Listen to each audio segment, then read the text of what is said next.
కీర్తనల గ్రంథము 52వ అధ్యాయము. సూరుడా, చేసిన కీడును బట్టి నీవెందుకు అతిశయపడుచున్నావు?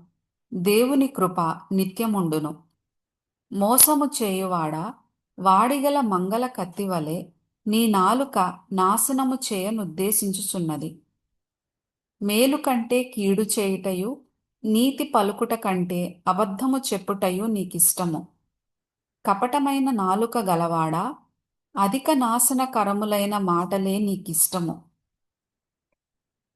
కావున దేవుడు సదాకాలము నిన్ను అణగగొట్టును. నిన్ను పట్టుకొని ఆయన నీ గుడారములో నుండి నిన్ను పెళ్లగించును. సజీవుల దేశములో నుండి నిన్ను నిర్మూలము చేయును. నీతిమంతులు చూచి భయభక్తులు కలిగి, ఇదిగో, దేవుని తనకు దుర్గముగా నుంచుకొనక, తన ధన సమృద్ధి యందు నమ్మికయుంచి, తన చేటును బలపరుచుకొనిన వాడు వీడే అని చెప్పుకొనుచు వానిని చూచి నవ్వుదురు.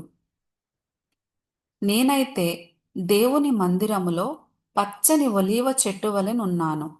నిత్యము దేవుని కృపయందు నమ్మికయుంచుచున్నాను.